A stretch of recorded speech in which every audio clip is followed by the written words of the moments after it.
Que tem a ver também com as crianças mais paradas, nas telas. Nas telas, né? e com o exemplo em casa, que é o que você estava falando. É o exemplo, né, também. Como é que os pais lidam com aquilo ali. É uma vida obesogênica, essa expressão que você trouxe.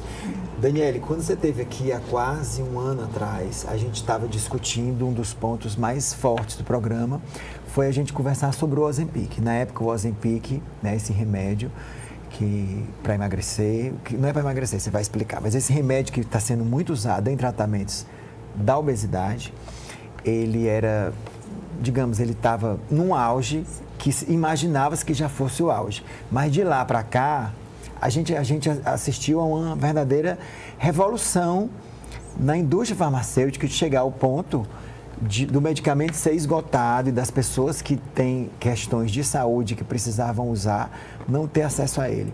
Então, eu queria atualizar aqui essa questão das canetas, que como se chama popularmente, essas canetas emagrecedoras, como as pessoas falam aí, né? Que esse não é o nome correto, mas para todo mundo que nos escuta entender. Então, eu queria atualizar o que a gente entende hoje, passados esses 12 meses, sobre esses produtos.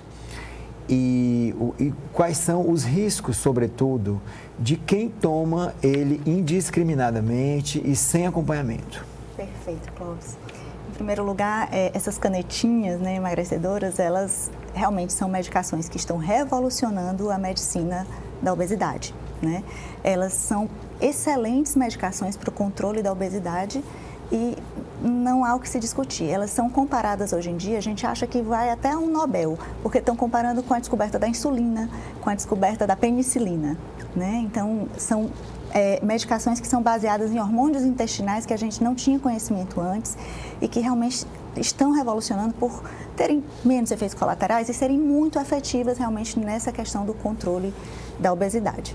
No entanto, quando a gente fala em poucos efeitos colaterais e elas serem maravilhosas, é quando elas são bem indicadas. Porque existem, sim, contraindicações formais, contraindicações absolutas.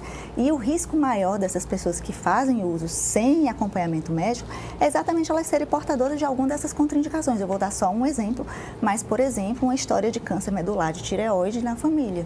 Você não pode usar de forma alguma a semaglutida, que é o Ozempic ou o Wegovy, né? E a gente tem outras contraindicações. A pessoa às vezes nem sabe e usa e vai daqui a pouco desenvolver um câncer, já pensou? Então, assim, outro risco é você não ter o resultado que você espera, porque muitas vezes você está usando de forma errada e o medicamento sozinho não faz nada. A medicação sem um acompanhamento nutricional, sem uma mudança de estilo de vida, ela não funciona. Então, às vezes a pessoa vai usar, comprei, não adiantou nada. Ainda faz essa questão, né, de difamar uma medicação que é tão útil e tão necessária para pessoas que têm indicação.